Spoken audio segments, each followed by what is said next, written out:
Bună ziua, dragii mei! Paște fericit vă urez! Sărbători fericite! Eu nu sunt o persoană religioasă și nici nu vreau să fiu, dar susțin cu tărie că eu cred în Dumnezeu și în iubire. Eu cred că Dumnezeu este iubire și asta proclam și peste dumneavoastră, iubiților, să fiți binecuvântați în vremuri ca acestea. Știu și sunt conștient prin ce trecem. Trecem prin vremuri îngrijorătoare și tulburi, dar nu este bai, vom trece și peste acestea. Iată, dulcilor, proclam peste dumneavoastră și familia dumneavoastră multă iubire.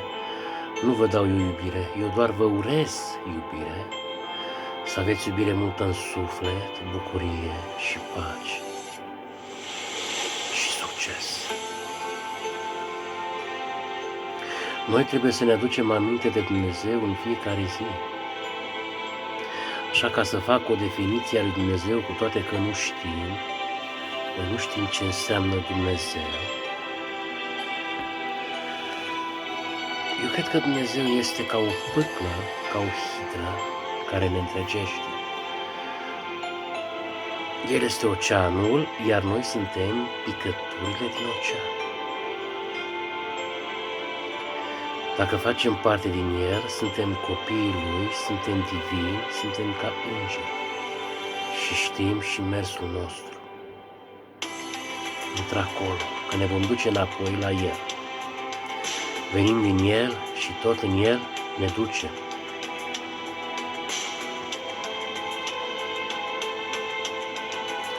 Osho spunea că Dumnezeu nu este iubire, că El e gelos,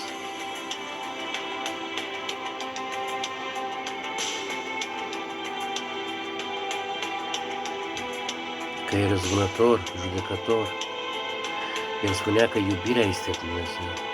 El vrea să-L ridice pe Dumnezeu la un rang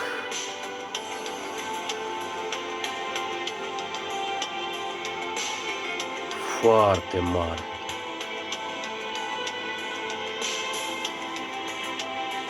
Și eu la fel fac lucrul acesta. Eu nu îl consider pe Dumnezeu ca ceva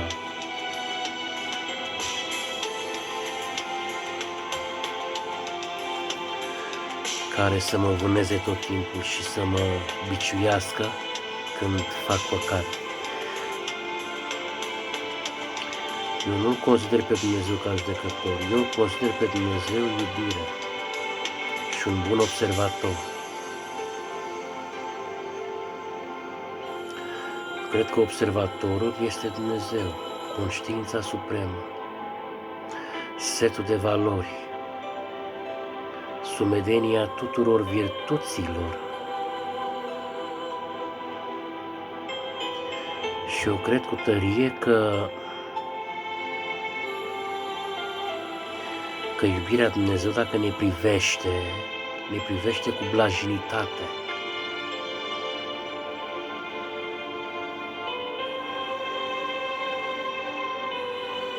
Și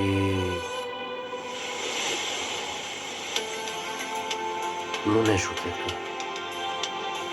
Ea ne arată calea. Noi suntem observați de observator. E o lucrare foarte tainică, care este legătura dintre observator și cel observat. Dar nu e cazul lecției de astăzi. Eu aș vrea să vă vorbesc, printre altele, și de entuziasm, și de frică, și de credință, și de încredere, și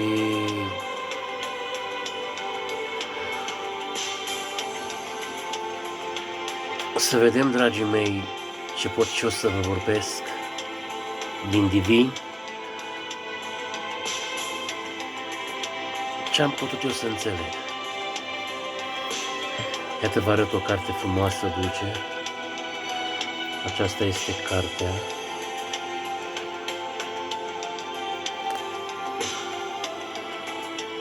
Sper să o vedeți bine, nu știu cum se vede la cameră. Chiar nu știu cum se vede la cameră. Însă această carte care o țin în mână se cheamă Putere versus Forță și sper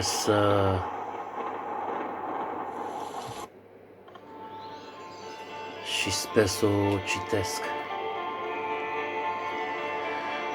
Este scrisă de David Hawkins, cel mai mare psiholog spiritual. A luat și primul Nobel, dar el a murit, nu mai trăiește. Se găsește. El a reușit să facă scala conștiinței, sau mai bine zis, conștiinței, și să calibreze toate nivelurile de conștiință, toate stările. Dar eu aș vrea să vorbesc mai mult despre frică și să fac cumva legătura dintre frică și credință. De ce avem nevoie de credință atunci când ne este frică?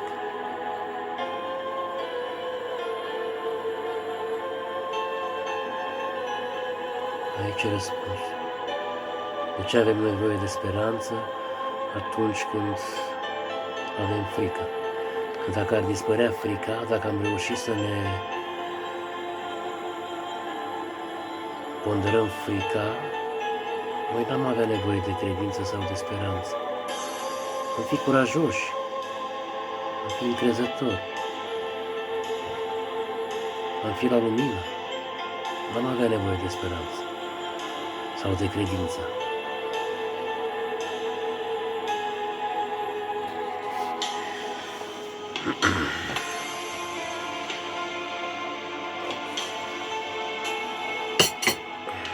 Iată, vreau să vă citesc câteva calibrări de conștiință. Sper să vă placă.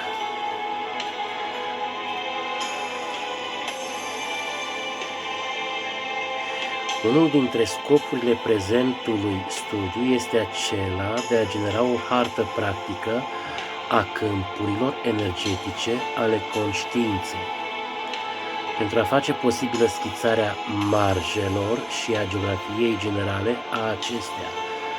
Acest deziderat constituie încă o zonă neînregistrată a investigației umane. Pentru a facilita înțelegerea cititorului, desemnările numerice ale câmpurilor energetice au fost rotunjite. Dacă ne uităm pe harta conștiinței, devine clar că nivelele calibrate se corelează cu anumite procese ale conștiinței, emoții, percepții sau atitudini, perspective asupra vieții și credinței spirituale. Doar așa, rezumativ, vreau să vă citesc câteva stări și percepții, cum au fost ele calibrate, emoțiile și la ce nivel. Și dacă ai această hartă, te poți ghida în fiecare zi. Unde mă aflu? La ce nivel de conștiință sau conștiință mă aflu? Și iată vă citesc. La nivelul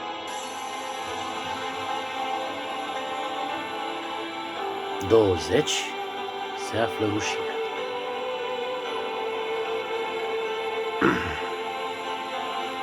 Ca emoție, rușinea este umilire. Ca și proces, eliminarea, că se duce, se pierde. Până la urmă, de la 20 în jos, o să mori. De aceea, la nivelul 20, la rușine, acolo apare suiciderea și așa mai departe. Sau băgarea capului în pământ, ca precum strusul. Da?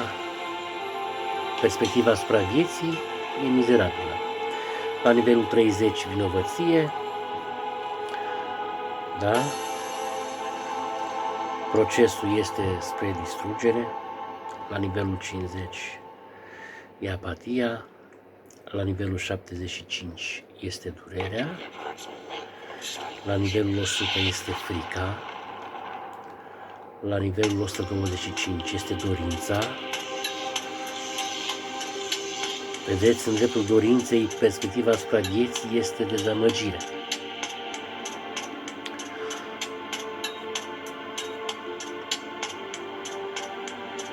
Ca și emoție, dorința se comportă ca fiind mai mult lăcomie și procesul devine robit. Deci dacă ești la nivelul 125, înseamnă că ai dorință.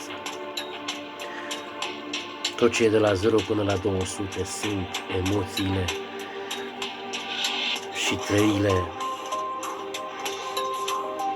implicit și atitudinile de joasă conștiință, da?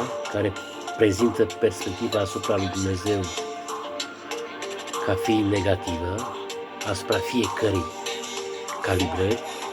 Da? Uitați, furia la 150, perspectiva lui Dumnezeu este răzbunător. Perspectiva asupra vieții este antagonică, la emoție este ură, că urăști dacă ai furie. Și procesul este agresivitate. La nivelul 175 se află mândria, perspectiva asupra vieții este exigentă, emoția este batjocură și procesul este depreciere.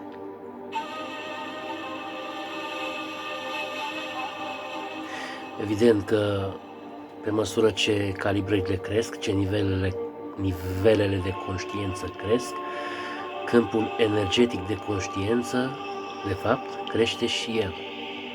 Că la mândrie, de exemplu, ești exigent, da? Ai un nivel crescut de energie.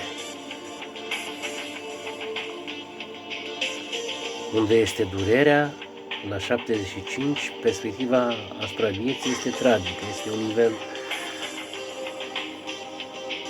scăzut de energie.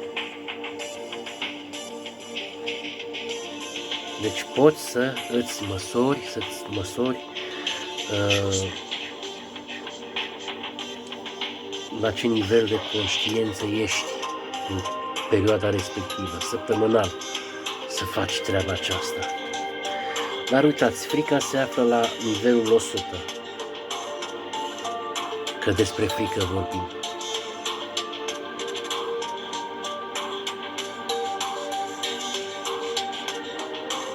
Perspectiva asupra lui Dumnezeu este punitiv. Emoție, ca și emoție, ești anxios și ca și proces te retragi.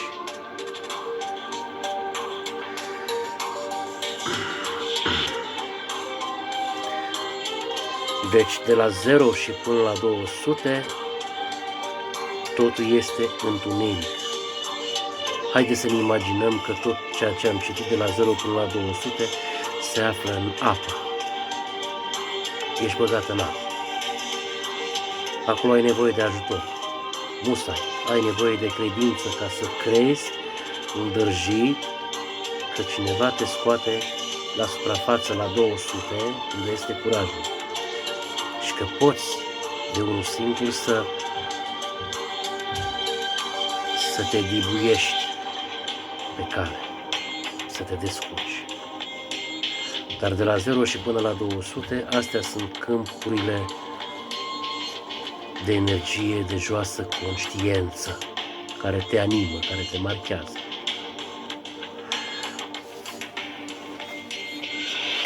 Toate aceste câmpuri de conștiință, de joasă conștiință care au fost calibrate, nu sunt niște blestemății sau păcate sau afurisei sau karme sau nu știu ce ați putea dumneavoastră să gândiți. Sunt ca niște experiențe, că la Dumnezeu nu este păcat.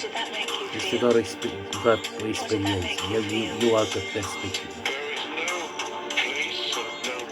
Deci dacă ești la frică, asta nu înseamnă că stai numai în frică. Te extinzi și către sus un pic la mândrie, unde se află la 175, dar nu mai sus de curaj.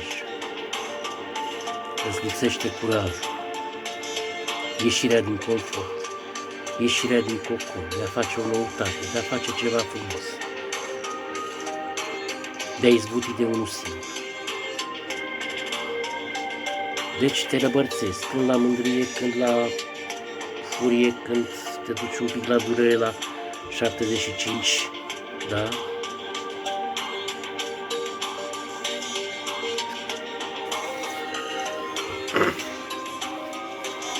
Nu e interesant ce vă spun dumneavoastră?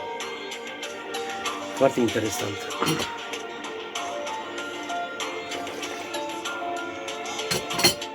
Dar să vedem care e legătura dintre frică și credință.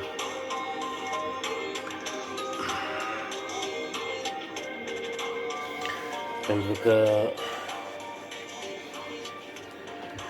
Krishnamurti, unul dintre cei mai mari spirituali, da, prin anii 1950 și ceva, a trăit foarte mult în America, a fost intervievat de foarte multe televiziuni, a luat și primul Nobel, a fost un om extraordinar. Îl știm și pe John Lennon, care și-a făcut toate melodiile și toate piesele.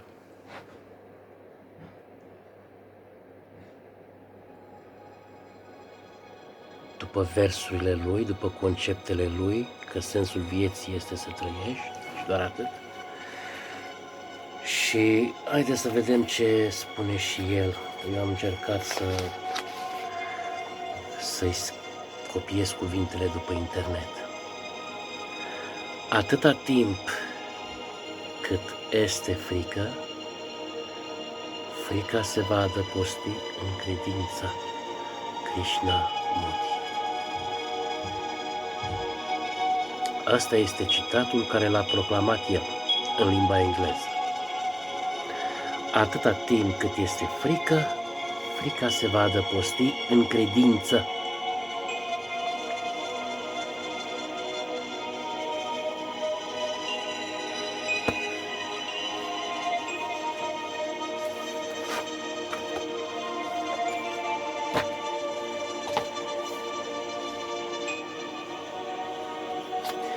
Frica se ascunde în credință, își face adăpost sub acoperișul credinței.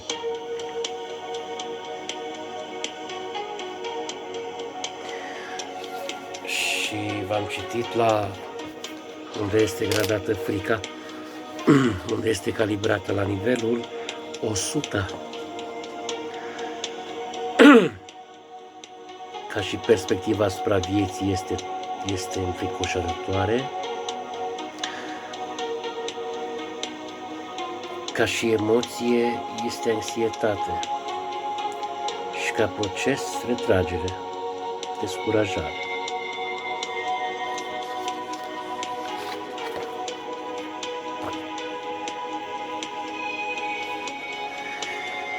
Ei, dragilor, dar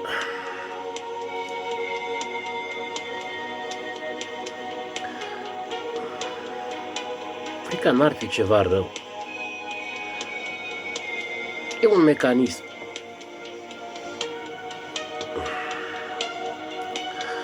Este un mecanism în care te conștientizezi că trebuie să te retragi acolo unde este periculos. E o armă, e o reacție, e un instinct. Din instinct ți-e frică, e ceva firesc. Că poți fi și la 200, de acolo începe nivelul de lumină, unde se află încrederea.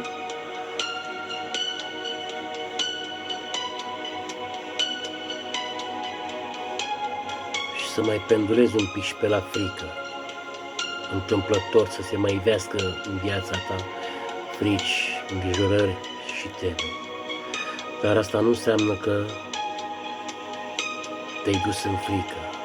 Ești marcat de curaj, preponderent, te calibrează nivelul curajului. Dar vreau să fac legătura dintre frică și credință. De ce neapărat avem noi nevoie de credință când suntem în frici? Pentru că suntem în întuneric, suntem în apă și avem nevoie de rugăciune, de stăruință și de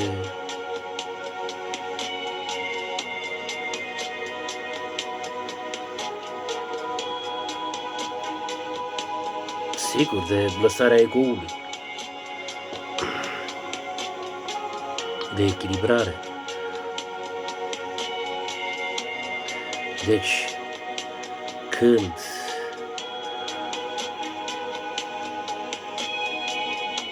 ne marchează frica preponderent, ne pierdem pacea, pierdem liniștea. Avem nevoie de ajutorul lui Dumnezeu să ne scoată din acea frică.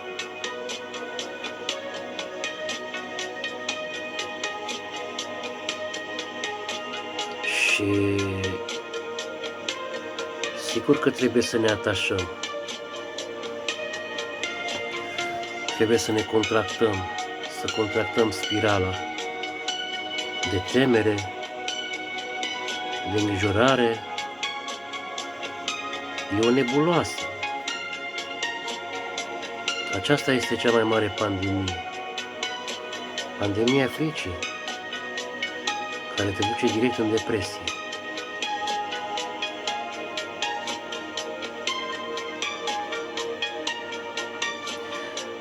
De aceea apare și credința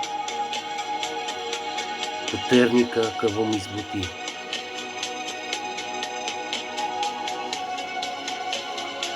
Că dacă nu am avea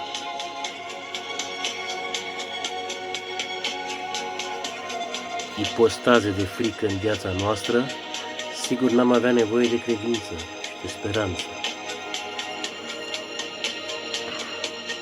Pentru că speranța și credința nu se află de la 200 în sus, unde este curaj. Speranța și credința se află de la nivelul 20 în sus. Pentru că la nivelul 20, unde ești în rușine,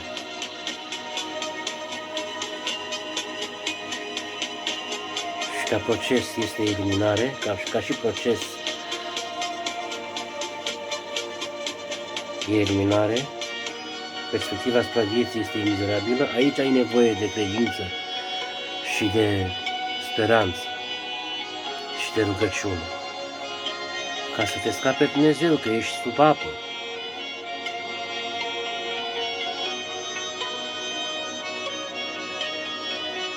Când ești în apă, ești încrâncenat, ești plin de frici, ești îngrijorat, ești neajuns, ești nemulțumit. Asta nu înseamnă că stai numai la 20, te mai duci și pe la 175 un pic. Dar nu ai cum să scoți capul la lumină afară, la 200, să vezi lumina. Ești foarte jos.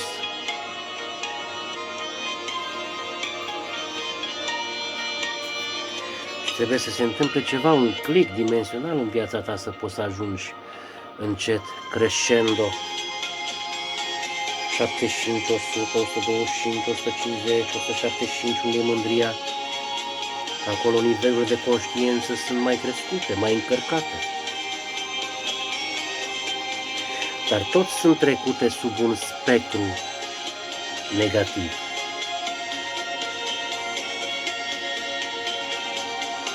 De joasă vibrație. Că nu e Dumnezeu în plinătatea puterii Lui aici. Sau poate este un Dumnezeu milos care să te ajute, să ne ajute, să ne scoată de acolo, din acele niveluri de conștiință joase, care ne afectează profund.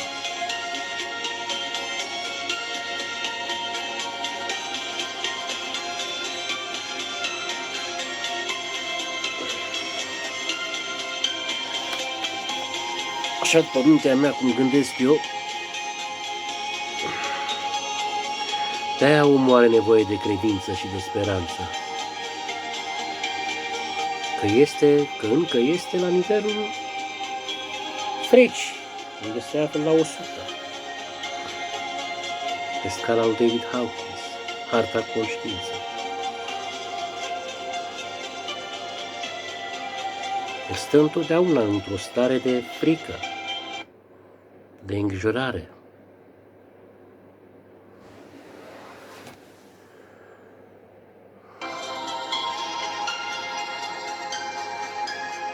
Nu are pace. Nu este împăcat cu el însuși, pentru că el nu se vede, este întuneric, în apă. Lumina doar fluctuează deasupra apei. Nu poate să intre în apă unde a ajuns. Totul depinde de tine și de cât de avid ești după cunoaștere și după ascendență, ca să-ți crești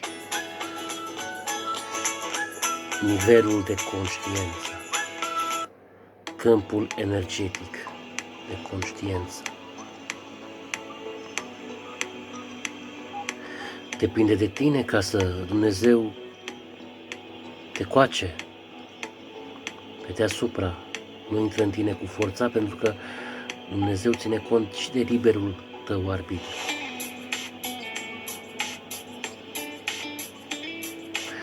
Ca să ieși de la 20 până sus la 200 sau unde te afli la 70 sau la 100 unde e frica sau la 125 unde e dorința,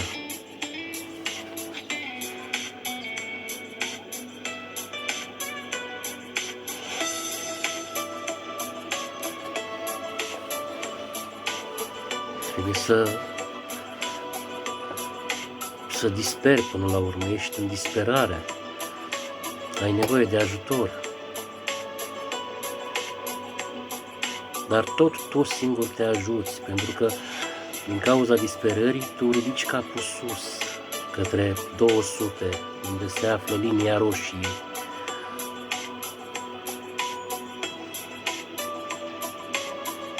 Tu ridici capul către 200, unde de la 200 se află lumina, soarele, curajul.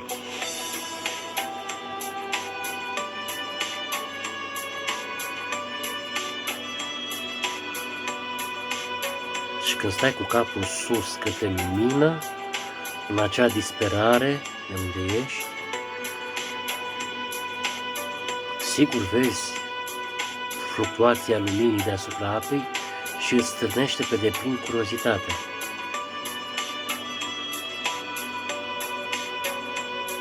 Și te miri că vezi ceva nou, ceva frumos, oportunități, situații, oameni frumoși și pe măsură ce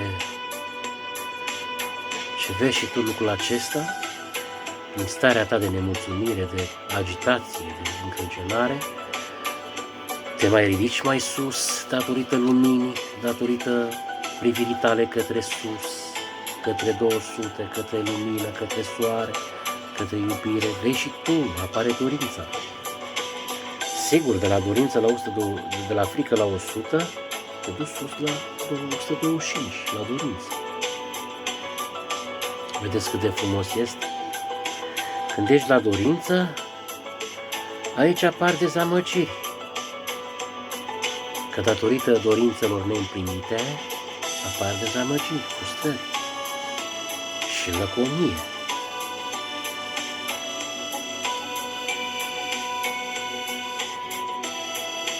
Dependențe, atașări. Deci avem nevoie de Dumnezeu când suntem în întuneric și acolo ne rugăm și acolo stăruim și acolo insistăm. Când suntem încadrați în nivelurile de conștiință joase, cum vi le-am citat din carte, acolo intervine lumina, acolo intervine lumina ca și Dumnezeu. Acolo e nevoie de ajutorul lui Dumnezeu, pentru că strigi în disperare. Evident, strigi în disperare. Acolo trebuie să te rogi, acolo simți emoții, încrâncenări, acolo îți manifesti toate câmpurile de joasă conștiință.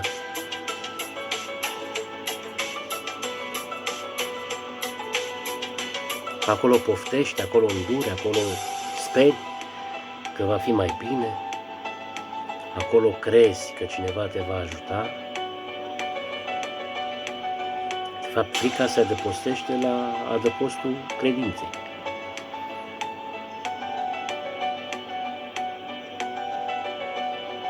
Nu vi se pare interesant?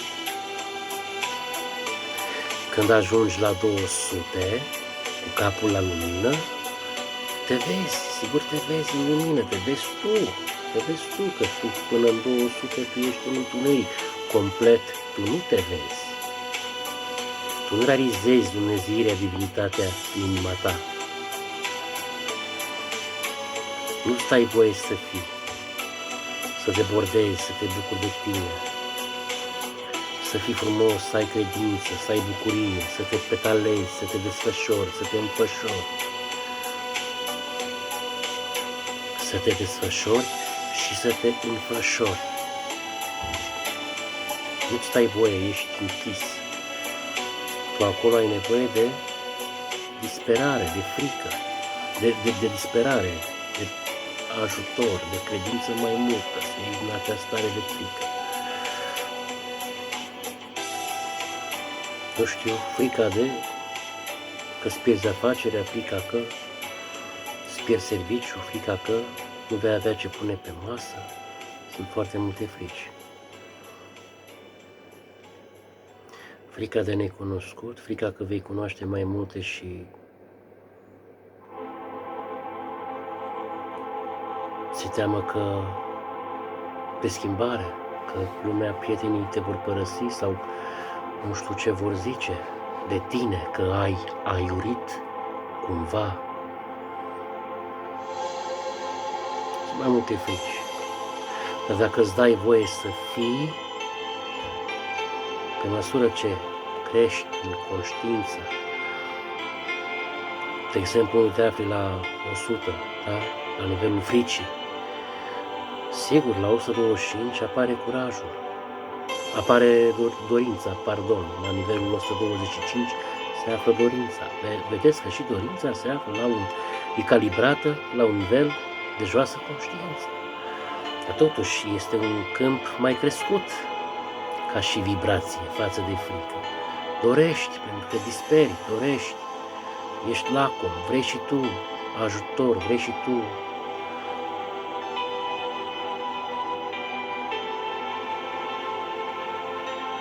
să fii ca alții,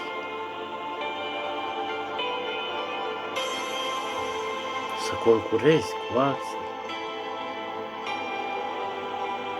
Ești conștient de tine încă, totuși ai nevoie de un ajutor din afară. De aceea, când ești la dorință, tu dorești. Sper că va fi mai bine, dorești. Poftești.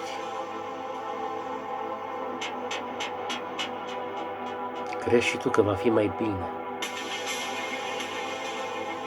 Că ai nevoie de credință, sigur.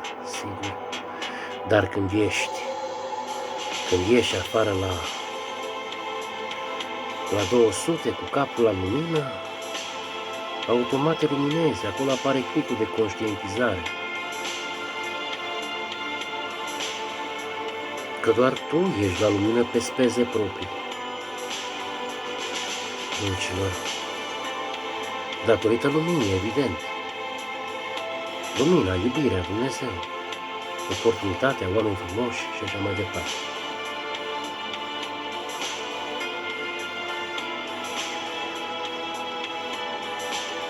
Asta e dichisul. Dragilor, când ești la curaj, la 200 sau la 230, unde este neutralitatea, o să le explicăm în clipurile viitoare. Deocamdată doar v-am explicat elementar câmpurile de joasă conștiință. Când te afli sus, la 200, când ajungi, lumina te luminează și pe tine și te vezi frumos, te descoperi că poți, că ai potențial, că ești divin. Nu înseamnă ego sau narcisism sau mândrie. Nu, este o descoperire. Te descoperi pe tine, că poți și tu. Că de-aia și Iisus a spus, veți face lucruri mai mari decât le-am făcut eu. La 200 nu mai ai nevoie de speranță sau de credință. La 200 în sus ești în lumină. Chiar dacă cazi, tu ești în conștientizare de plină de tine, cazi sub 200, la acel interval dintre 175 și 200.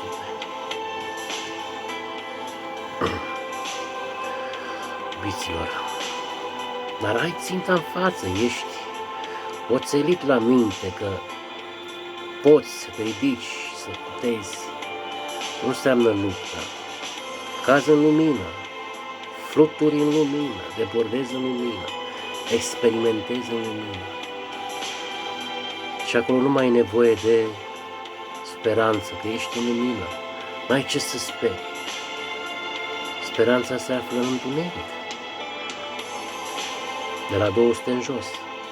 Acolo trebuie să speri, acolo trebuie să crezi că te va ajuta Dumnezeu. Acolo sunt rugăciuni și umiliri. Acolo trebuie să te umilești.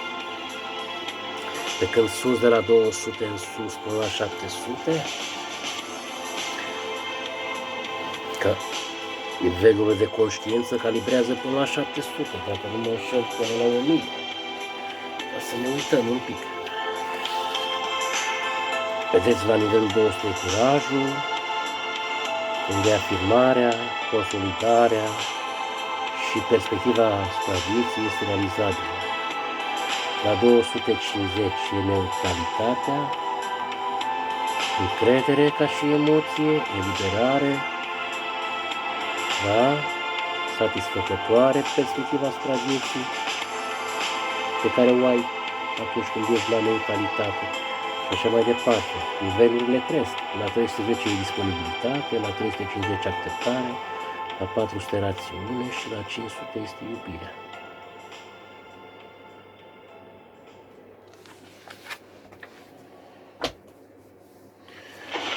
E foarte interesant.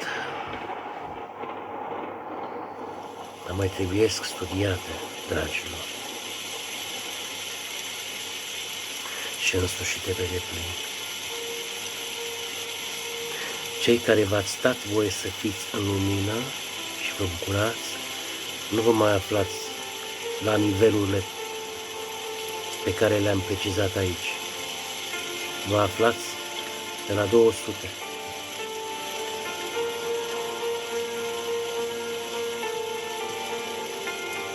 Cei care v-ați descoperit lumina în voi, luați lumină, lumina este în voi. Nu mai trebuie lumină, lumina este Dumnezeu. Dumnezeirea, iubirea, divinul în inima voastră.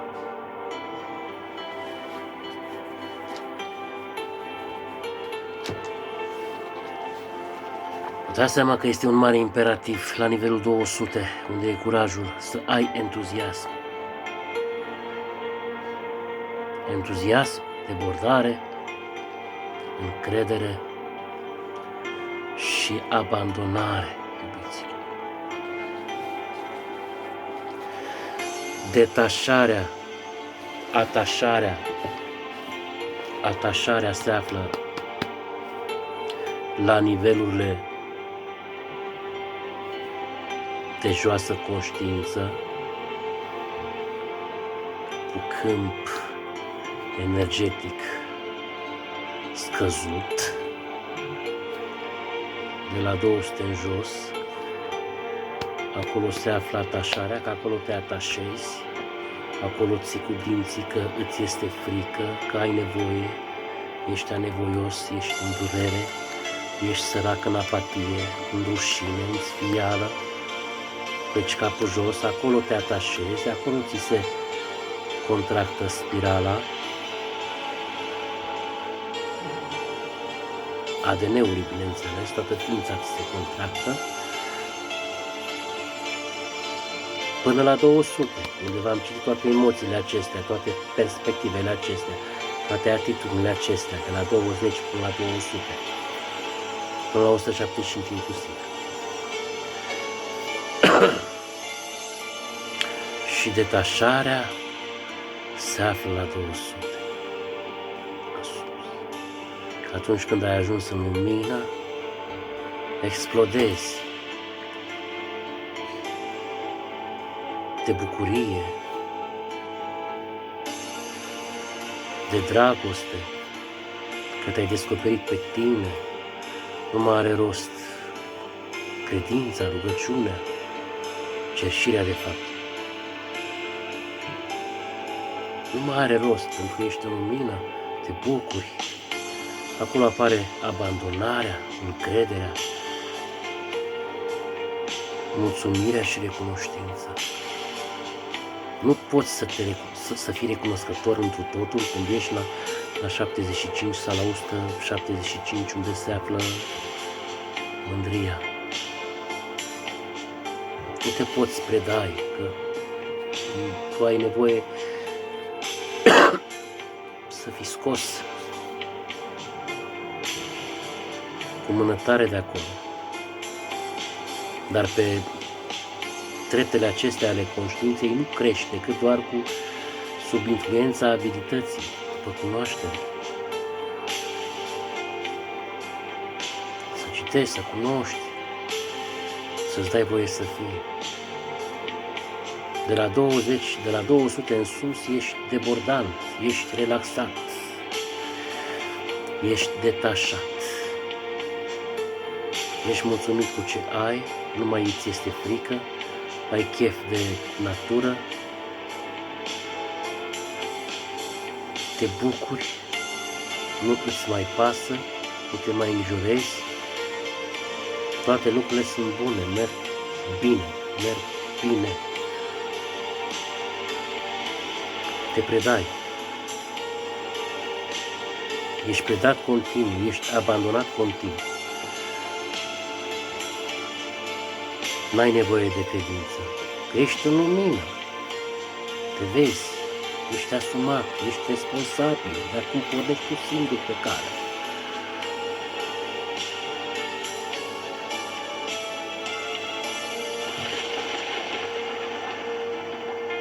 În întuneric nu ești asumat, nu ești responsabil, cineva trebuie să-și asume responsabilitatea.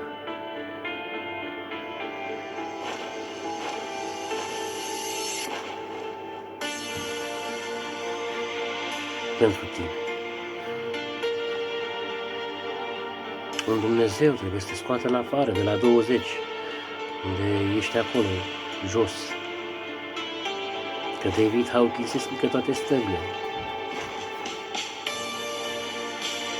Le explică bine în carte. Încă nu le-am citit, doar le-am auzit pe YouTube. Da, dragilor. Cu alte cuvinte, în întuneric ai nevoie de credință, că ești în frică.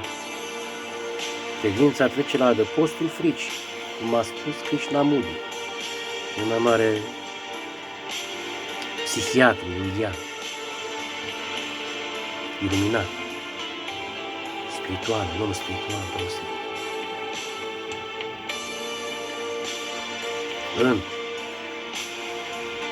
lumină, de la 200, când scoți capul afară, unde este linia care desparte câmpurile energetice, unde desparte, hai să simbolizăm apa de lumină, da?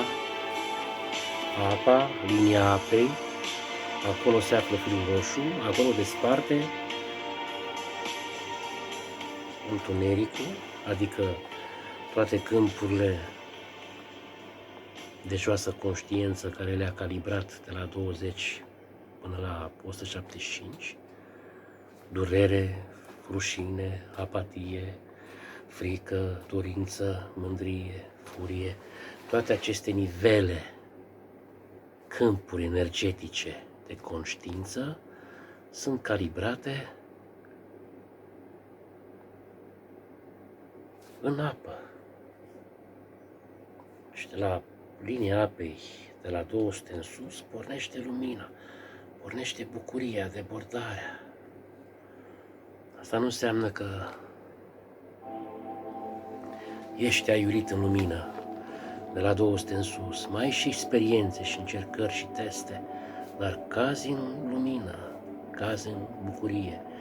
Doar ești în lumină, ai nevoie decât doar să te predai, să fii predat continuu, să te încrezi în Dumnezeu.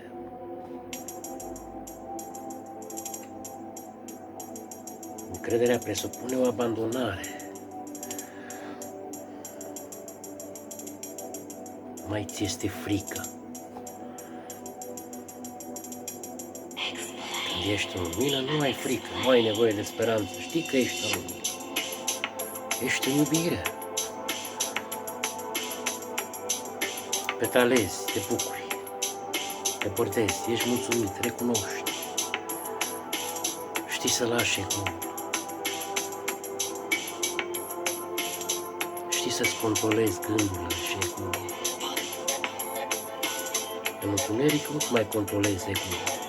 Ți-l mărești, vrei și tu.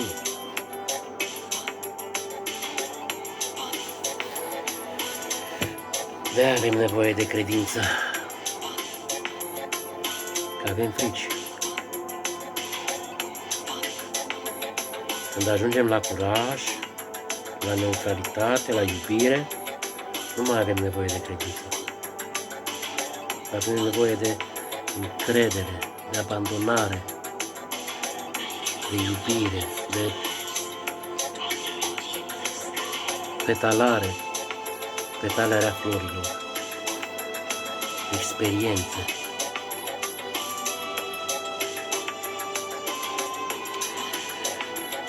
Cred că aceasta este explicația cuvântului entuziasm.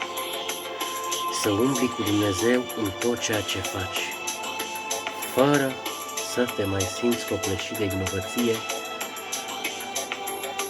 socotindu-te ca un copil al iubirii.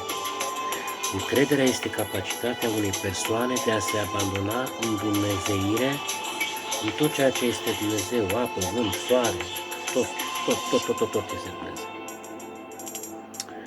Fără a se mai chinui cu mintea să creadă și să atragă ceva inexistent.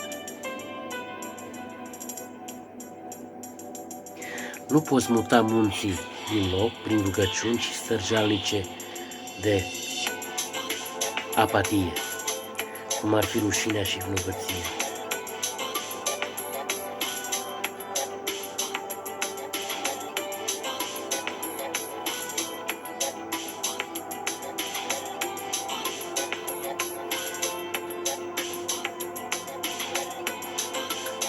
Tu nu ai nevoie să fii fericit. Tu trebuie să conștientizezi că ești deja fericit.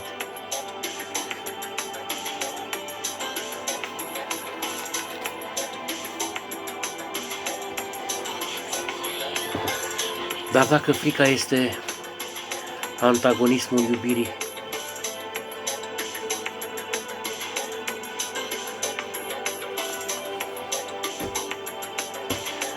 că ați văzut că frica unde se află la nivelul 100, acolo e anxietate ca și emoție. Ești anxios în permanență când ești fricos. Ești într-o stare de control, de apărare, de protecție, de îngrijorare, de păi rău înainte, ești anxios.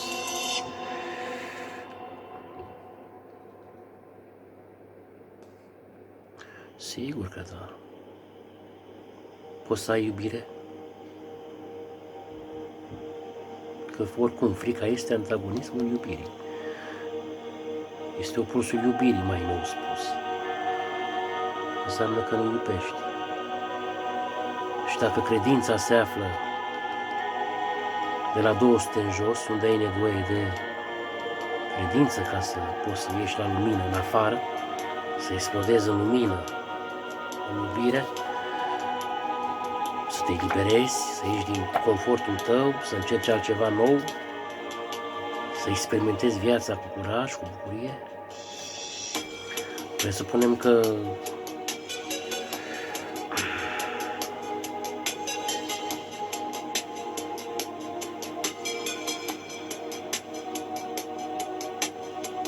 da, sigur, la frică tu nu ai iubire. Asta vreau să scot în evidență. Și că în credință nu este iubire. Este atașare. În credință nu este iubire.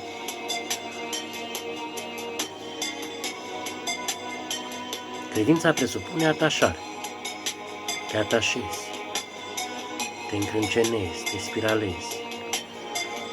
Ții ca cineva din exterior să te ajute, un Dumnezeu.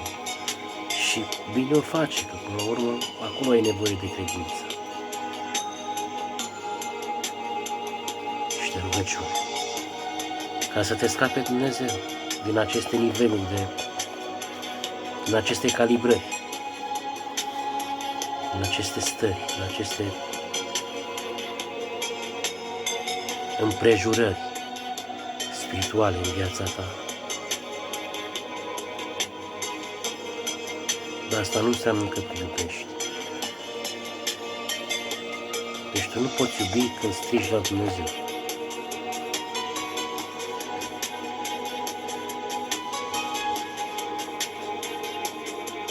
Nu poți iubi când strigi la Dumnezeu, când te rogi și când cercești. Că iubirea se află la 500. Nici noi care suntem la 200, respectiv 230, unde se află 250, unde se află neutralitatea, nu putem să spunem că iubim.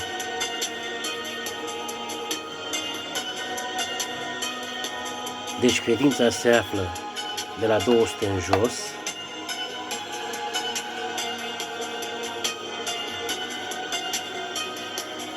în acest spectru de calibrări ale câmpurilor energetice de joasă conștiință. Acolo se află credința.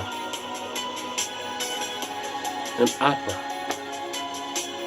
Pentru că tu ai nevoie să crezi în Dumnezeu ca să te scoată de acolo. Tu nu poți să iubești. Ești în frică, în durere, în apatie, în furie, în dorințe. Ești lacă.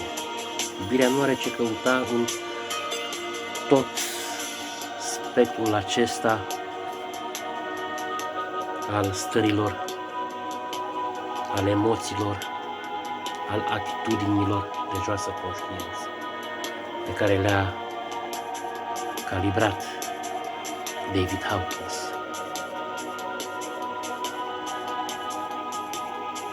Unde este atașare, nu este iubire.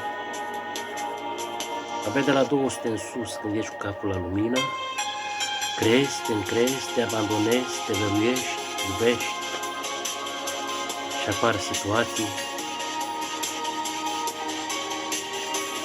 oameni frumoși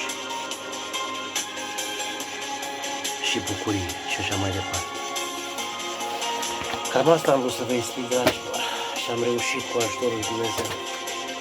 E mult de vorbit aici pe tema aceasta și încă mai studiez și eu. Dar eu vă doresc un Paște fericit,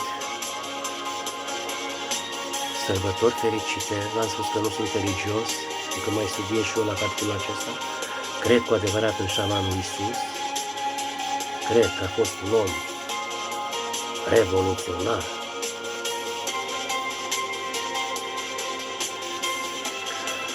A fost un om care a adus iubirea. Pentru că atunci, cu 2000 de ani, nivelul de conștiință al acelei umanități era foarte jos. Era un nivel sălbatic. Un nivel de conștiință sălbatic. și strămoșii noștri au fost sălbatici. Chiar dacă l-au avut pe Zamose, erau sălbatici luptători. Ori Iisus a venit în lumea noastră,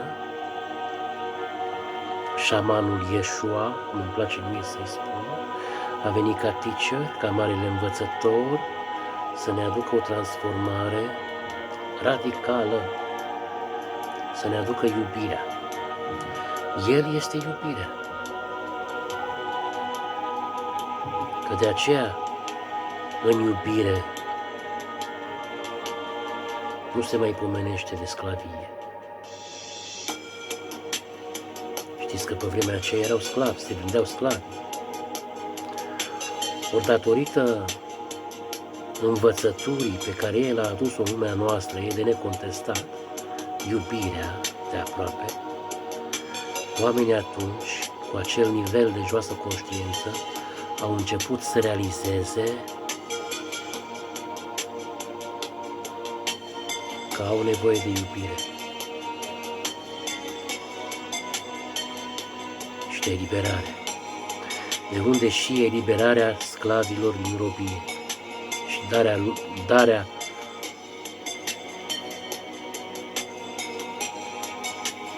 darea lor către libertate.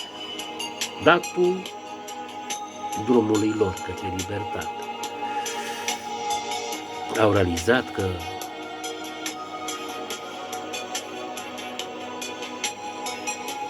trebuie să învețe ce este iubirea de aproape și, sigur, s-au eliberat și sclavi. Pentru asta a venit Iisus, să le aducă iubirea. Asta cred cu putere, cu tărie. Și mai cred că El a murit ca să ne arate iubirea, să ne demonstreze iubirea. Ce este iubirea? Ce e dăruirea? Mai încolo mă pricep. Atât am vrut să vă spun, iubiților, sărbători fericite, în familie, să fiți frumoși, să vă țineți de Dumnezeu de bucurie și să vă descoperiți pe dumneavoastră înșivă și să citiți, citiți, citiți, citiți. Fiți avizi după cunoaștere și faceți ce vreți, atâta timp cât nu prejudiciați demnitatea aproapelui dumneavoastră. Pace și namaste. La revedere!